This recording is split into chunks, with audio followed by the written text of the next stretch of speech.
потеря денег. Нічого доброго.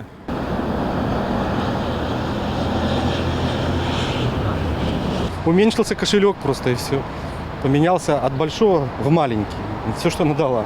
Цены просто стали выше, но нам это незаметно, потому что мы считаем в рублях, там 1 рубль, 2 рубля, но по-старому себестоимость, получается, повышается. Что я меряю все по позициям хлеба.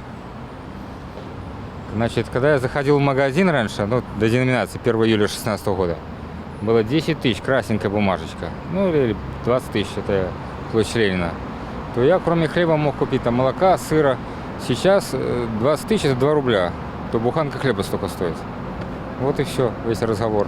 За новые гроши купить можно больше, чем за старые? Наверное, вряд ли.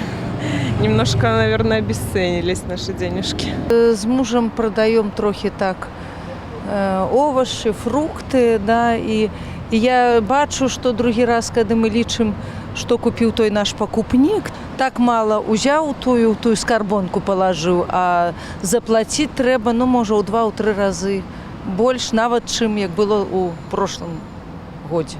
Цены все время растут, а эти копеечки добавляют, и жить уже становится тяжелее. Это налей идут вверх, а люди свои гроши губляют, их сгубили мы в 90-х. Все люди, которые работают, заняты, то есть трудоспособное население, для него цены нормальные. Они понимают, что есть экспорт, есть импорт, и все это стоит денег, и в том числе и там общественный транспорт, и развитие страны, и за это надо платить. Раньше на 20 рублей, на 200 можно было много что купить, а теперь на 20 что купишь? Ничего.